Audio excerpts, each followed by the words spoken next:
అలాగే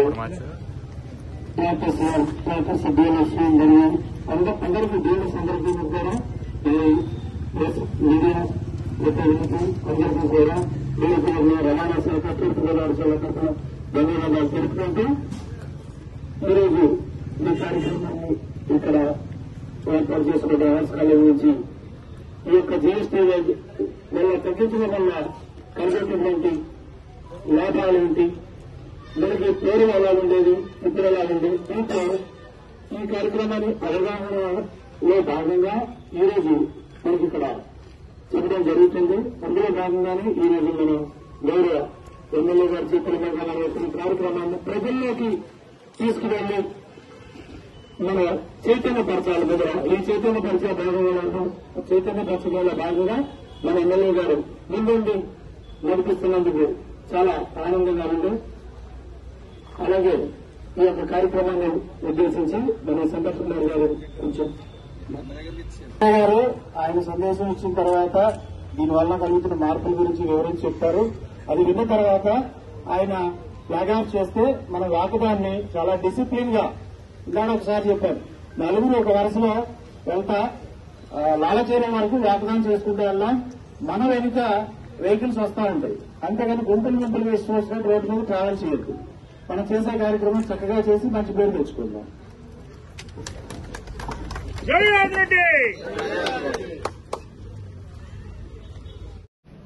ఏ రాష్ట్రంలో అయినా సరే, ఏ ప్రభుత్వం అయినా 10% ఉన్న పన్నుని 11 పెంచుతారు, లేకపోతే 12 పెంచుతారు.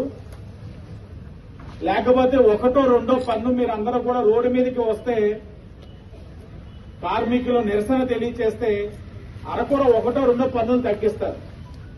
ఇన్ని పన్నులు తగ్గించడం నాకు తెలిసి భారతదేశంలో ఏ ప్రభుత్వం కూడా ఎప్పుడు కూడా చేయని నిర్ణయాలు ఇవన్నీ కూడా. ఇవన్నీ అంటే ప్రభుత్వాలు వచ్చే రాబడి కోల్పోతా ఉన్నా ప్రజలు ఆనందంగా ఉండాలని చెప్పి ఈ రోజు నిర్ణయాలు తీసుకుంటా ఉన్నారు. మీ రవాణా శాఖకు సంబంధించింది ఇప్పుడే చెప్తా ఉన్నారు, చూస్తా ఉన్నాను. సరుకు రవాణా చేసే వెహికల్స్ మీద 10% పన్ను తగ్గించారు. బస్సులు, మినీ బస్సుల పైన 10% పన్ను తగ్గించారు. రైలు, మల్టీ మోడల్ రవాణా మీద 7% తగ్గించారు. ట్రాక్టర్ల మీద 7% తగ్గింది. సరుకు రవాణా వెహికల్ పైన థర్డ్ పార్టీ ఇన్సూరెన్స్ కూడా 7% తగ్గించారు. అంటే ఇన్ని తగ్గించడం బహుశా ఇప్పుడు కూడా మనం చూడబోం.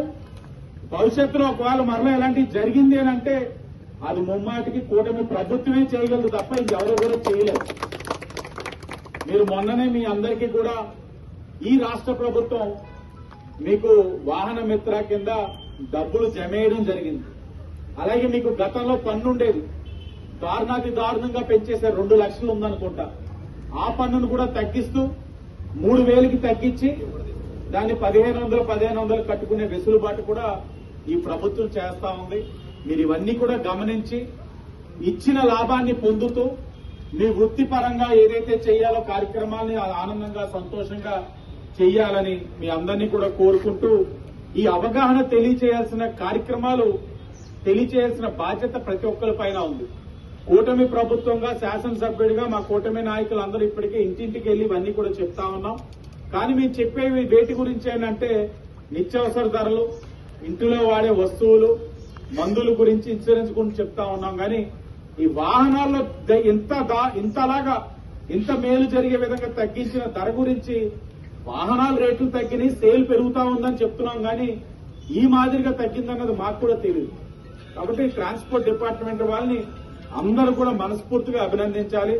పారదర్శకంగా జరిగిన మేలుని ప్రజలకి అందే విధంగా వ్యాపారస్తులు కూడా పారదర్శకంగా చేయాలి. ఆ ప్రభుత్వ యంత్రాంగం దానిపైన దృష్టి పెట్టాలి.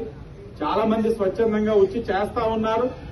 కానీ మనం కూడా జవాబుదారీగా అవన్నీ కూడా ప్రజలకు అందుతున్నాయా లేదా అన్నది ఎప్పటికప్పుడు చూసే కార్యక్రమం కూడా ట్రాన్స్పోర్ట్ డిపార్ట్మెంట్ వారు చేయాలని చెప్పి విజ్ఞప్తి చేస్తూ ఈ రోజున డిపార్ట్మెంట్ వాళ్ళు ఇచ్చిన పిలుపు మేరకు ప్రభుత్వం చేస్తున్న మేలుని ప్రజల్లోనే తెలిసే విధంగా ఒక మంచి కార్యక్రమానికి ముందుకొచ్చిన కార్మిక సోదరులందరికీ కూడా పేరు పేరున నమస్కారాలు తెలియజేస్తూ అందరికీ ధన్యవాదాలు.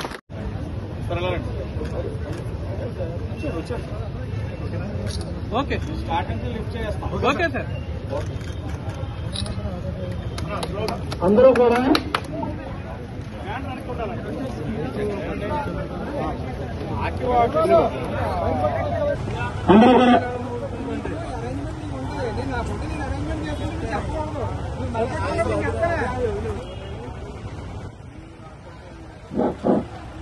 నిదానం జీపు నిదానం వెళ్ళాలి. కానీ మీరంటే లేదు, రోడ్డు ఎక్కాలి, రోడ్డు ఎవరో పెట్టుకోరు. నిదానం రోడ్డు ఎవరో పెట్టుకోరు.